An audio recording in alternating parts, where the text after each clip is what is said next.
My favorite moment would be when we put in the enemies and the character assets into it, and it came together really well. Spending like 3 hours working on something and it finally does what you've been trying to get it to do is the best feeling possible.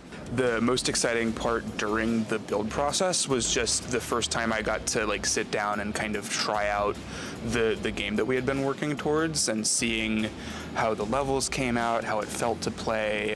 A game jam is a creative sprint. It's an intense, in-person event where an interdisciplinary team of NC State students turns abstract concepts into playable games. It's about more than just code. It's about project management, rapid prototyping, and the art of working in a team under pressure. But they also have to know how to pitch. So it's like a business competition in a way, because they have to be able to pitch to the judges, pitch their game, so they're also learning those skills. I'm just very happy that I got to be a part of this jam because I love video games, and that's what I'm here for.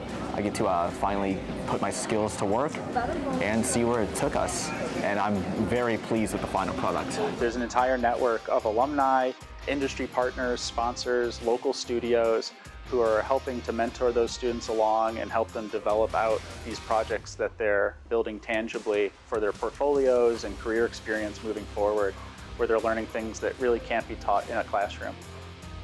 Whether you're a student ready to compete, partner ready to mentor, judge, or sponsor, there's a place for you here. Join us at the NC State Collegiate Game Jam in the Lenovo Esports and Gaming Lab.